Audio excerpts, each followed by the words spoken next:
This is me. I'm a British international sprinter, world 200 metre semi-finalist, and I've been sprint training for the last 11 years. I've always had a fairly good diet, but after lots of research and professional input, I found there were still things that I could improve.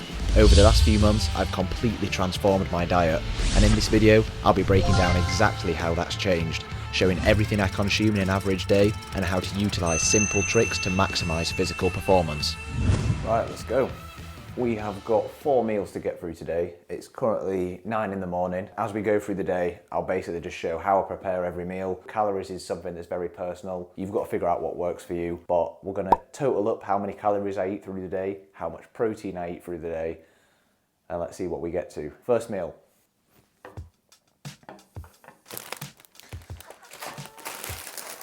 Basically what we've got is 4 eggs. I'm going to be putting spinach in them as well, and I'm going to have some porridge with blueberries. I'm going to show you how I do this because there's a couple little things that I do that's a little bit different to how I used to do this. Let's get started. Right, so first thing, just whisking the eggs. And I've found that you can't really beat eggs for a breakfast. Easy to cook, rich in a lot of nutrients. I leave all the yolks in, and it's easy to just pair with a lot of different stuff. Eat as many superfoods as I can throughout the day, and there's some good ways to get them in, and it's generally with mixing them with other stuff. Both blueberries and spinach are very high in antioxidants, which we're going to talk about a bit later in the video.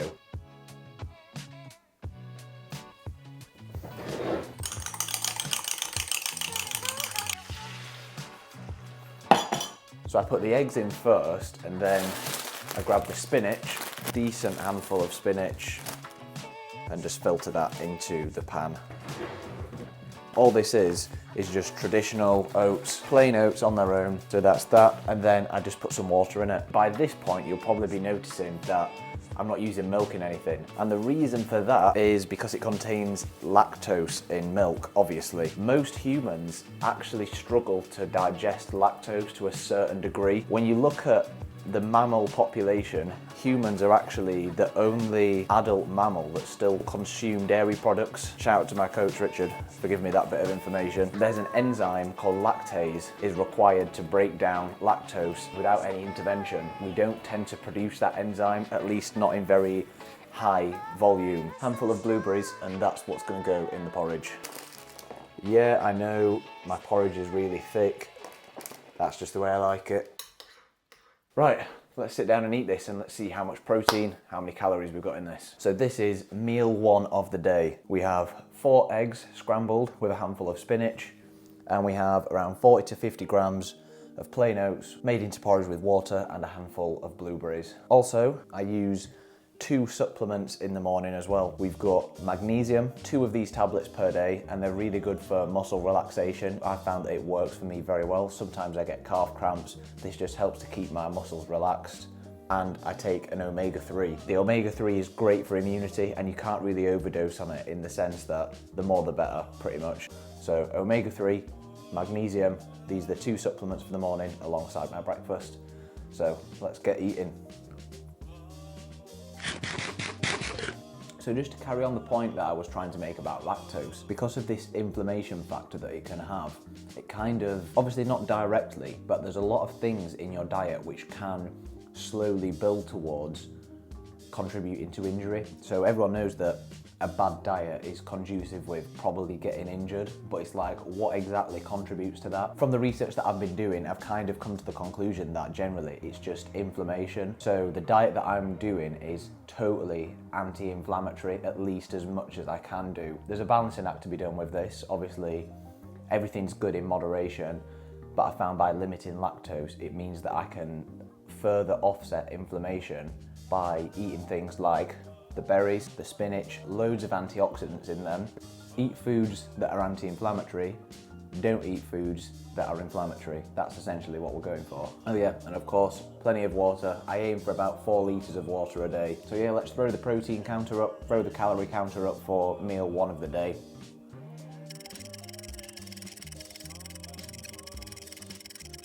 I know what you're probably thinking with the porridge, like that probably tastes horrendous. And I'm not gonna lie, when I first started eating it, it didn't taste the best. I've kind of got used to it now. There's swings and roundabouts with it, like not everything's gonna be your favourite meal, but as long as you can get it down.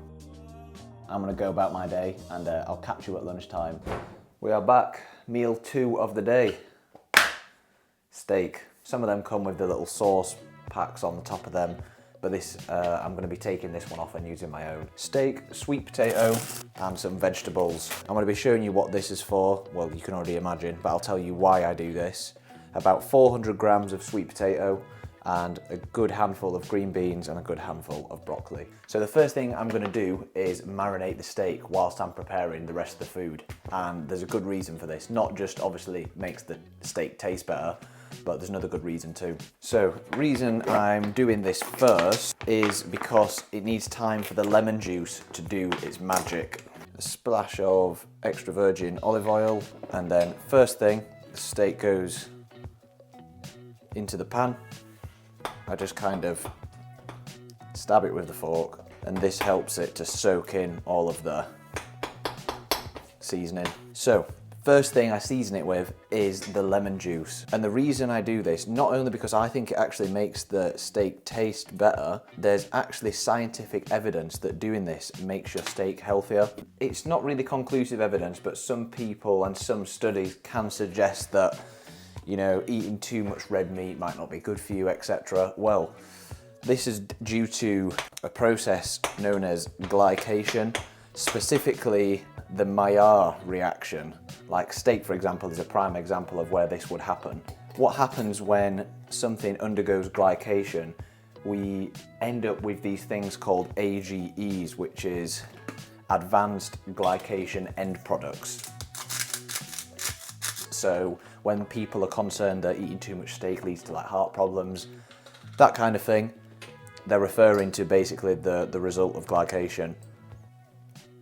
Using lemon juice to marinate the steak makes it more acidic, so the acid actually starts to denature and break down the protein before you actually start cooking, which makes the steak cook quicker.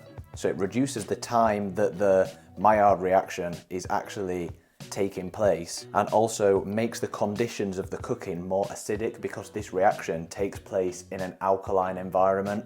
So it actually reduces the effects of glycation and therefore reduces the production of these AGEs, which can be harmful. And studies have shown that by doing this, marinating the steak in lemon juice, it can actually reduce the formation of AGEs by up to 50%. So your steak is like 50% healthier. And obviously I'm eating steak because it's brilliant source of protein. Bit of long-winded, but yeah, so that's why I do the lemon juice on the steak.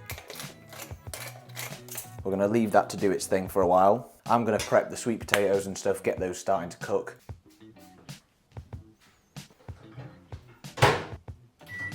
Microwaves are another bit of a misconception. Two things about that. The first one is, a good saying is, don't drop boulders trying to pick up pebbles. Making things efficient is key here. So this is the way that I've found that makes it a lot easier to cook this meal. And also there's no real concrete evidence that microwaves are bad for you. The only thing that people could say is bad is radiation if you're literally like sat in the microwave, which obviously I'm not. So steak's cooking here. Basically what I'm gonna do is I'm gonna sear it either side for a few minutes. I like to do mine kind of medium. I've got the oven preheated. I'm gonna leave the steak in there and then I cook the vegetables in this sauce. It's just like a flavour pot. It also doesn't have any gluten in, which is the next point of the diet. It's also gluten free. Hear me out, we'll talk about that. Cooking into the steak now. I need to be careful not to overdo it. I've made this mistake before, so I'm just gonna cut into it as I'm not a professional chef. Yeah, so the thing with steak is it has all 9 essential amino acids, which is obviously key for muscle recovery, muscle growth, and it has the branched chain amino acid called leucine, which is the #1 branched chain amino acid for recovery and muscle synthesis. So beef protein, so steak, is extremely rich in leucine, which is what we want. When I say that I'm putting it into the oven, it's just keeping it warm, it's not actually cooking. I've just put the oven on like 80 degrees. So a healthy amount of broccoli.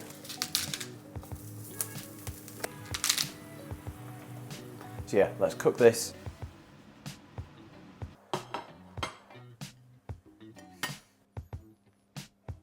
Presentation's definitely lacking, but try and make this look a bit more presentable for the camera. But this meal is my favourite meal of the day. So here we are, meal 2 of the day. This is a rump steak, about 400 grams of sweet potato, green beans and broccoli. The vegetables and the sweet potato are really rich in nutrients and antioxidants as well. Protein is the most satiating macronutrient, so having lots of protein in every meal is key. And of course, have a big glass of water. Yeah, this is the meal that I look forward to. And I know what some of you might be thinking, well, this is just so expensive to eat steak every day. There's other things that you can do if you want to offset the price, make it a little bit cheaper. So minced beef is cheaper with some rice. You could kind of just do your own homemade egg fried rice, or you could make some homemade chili with rice as well. So you do have options like alternatives with this. I just find that this is my favourite one to do. Obviously, this won't be every single day, but this is, you know, a lot of days I'll be eating this for my lunch. I think this meal has about 50 grams of protein in altogether, which is obviously a massive hit of protein. The general rule of thumb used to be either 20 or 25 grams of protein is like optimal for like a sit-in. Got a delivery, hang on. Lovely, thanks. Cheers mate, thank you. Yeah, so what was I saying? Yeah, so protein, newer research has kind of pointed more towards about 40 grams is probably optimal. And obviously not all protein goes towards muscle synthesis. When people talk about wasted protein is what people would class as protein that's not being used for muscle growth and recovery. But protein can be broken down, obviously, into its amino acids and used for various other things. Getting most of your calories from protein is never going to be a bad thing. And you'll find that most meals that are protein rich, you're going to be way over the 25 gram threshold anyway. So I would definitely say closer to 40 grams per meal, if you can, is better. Some will be less, some will be more, like this is slightly more. If you can, you might as well go towards the upper limit because it's not going to hurt you. It kind of works like anything, right? Like when I'm sprinting, the faster you get, the more difficult it is to get extra gain. So once you get to a certain speed, the more optimized you get, it's more difficult to improve. Same with protein intake. Once you reach a certain saturation, the difference between eating, let's say, 1 gram of protein per kilo of body weight and 2 grams per kilo of body weight, there'll be a huge difference. But then the difference between 2 and 3 is going to be very small. Might be slight, but small. But as much as you can safely and healthily consume, I think is always a good thing. Not more so, but I would say equally for the muscle recovery side of things, as well as muscle growth synthesis. I've been enjoying the steak too much. Now I'm just filled with a plate full of veg. So yeah, another very solid meal. I will talk about the diet being gluten-free because I think that's something that's totally new to me and it's been absolutely life-changing. Let's talk about that whilst I eat my 3rd meal of the day.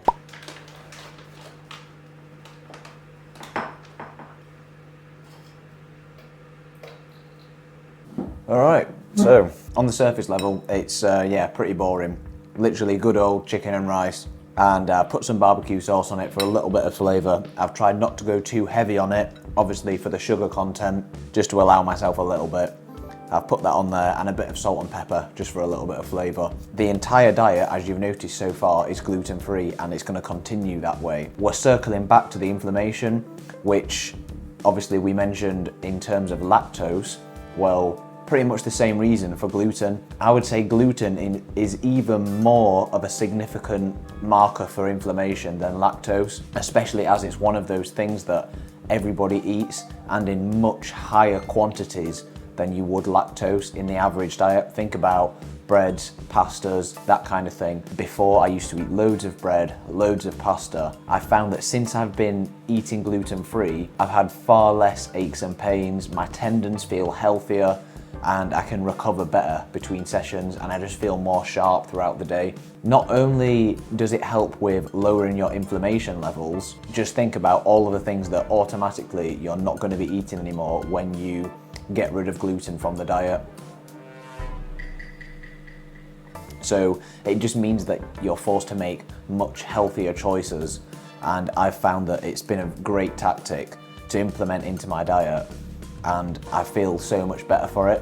And at the same time, very low sugar content as well. The only sugar that I've had so far is in this sauce, which is obviously minimal, just a small serving of sauce. Sometimes when you eat a lot of sugar, it's difficult to control your hunger levels, which is why I mentioned before, eating a lot of protein kind of controls your hunger levels, stops you from getting these cravings. Sugar is one of those macronutrients where you can eat so much of it, consume a lot of calories and not feel full. There you have it.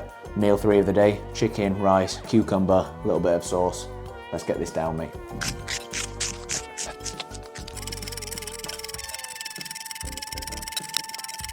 I'm actually on my rest day from training today, but normally this would be my pre-training meal because it's not too heavy, and then I can go and train probably an hour and a half to 2 hours after eating this. One more full meal and we've got a couple of supplements that we're going to be taking, which are going to be key as well. All right, so just in between meals, and I've got here 1 scoop of whey isolate powder. The most common protein powder that people tend to use is in the form of whey concentrate. Still a brilliant protein powder, but I've found after doing a bit of research that whey isolate, although it is slightly more expensive, I believe that it's definitely superior. It undergoes a lot more rigorous processing, which means that most of the fats and lactose have been removed in comparison to whey concentrate, which is just pure protein essentially. And if you look at the protein quality index, whey isolate is basically right at the top. So when I say protein quality, basically I'm looking at what constitutes its amino acids, so its composition of amino acids, and how digestible the protein is. A serving of this digests in about 20 minutes. Normally, I would take this straight after a training session, so I would take this down to the track or to the gym with me. 1 meal to go. This is the last meal. I'm going to be taking a couple supplements with this as well, but it's now about 9 PM. So we have got prawns, rice, bell pepper, an avocado, and a bit of marinade. I'll just be using about a teaspoon of the marinade. This is just like a Mediterranean mixed spices. This is actually a bit of a change for me. Sometimes I will do prawns, but a lot of the time I'll also cook like a tin of salmon. All right, here we go. So the full pack of prawns are just going straight in. Again, there's just a dash of extra virgin olive oil in there. Probably just slightly over a teaspoon. It's like a teaspoon and a half by the looks of it. But they're just something a little bit different. Like I said just before, I eat a lot of salmon. I'm very used to eating salmon almost on a daily basis. So you can easily swap this out for any kind of fish. The only form of dairy that's in the diet is the trace level of lactose that's in the whey isolate. And that is very low. And thankfully low enough to where it won't trigger the inflammatory response. I'll not be using a full pepper, it's kind of like half a pepper, and I'll save the rest of it for tomorrow.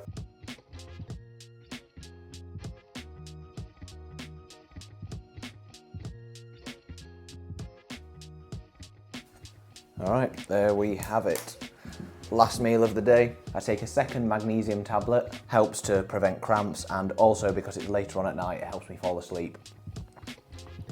5 grams of creatine here. Everyone knows about creatine, does the business. And here we have it, last meal of the day. That should put me up to a pretty good grand total of protein. Prawns, avocado, pepper, and rice.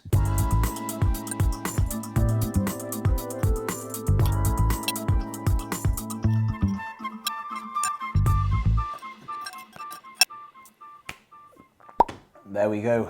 Have a go at implementing some of the elements from this diet. Again, with any diet, there's always optimizations to be made. I'm still learning. If you can try and implement a couple of these things into your diet, you'll probably notice some big gains. See what works, see what doesn't work for you. So yeah, got to be at least 180 grams of protein in there. About 3,000 calories, I want to say. See you in the next one.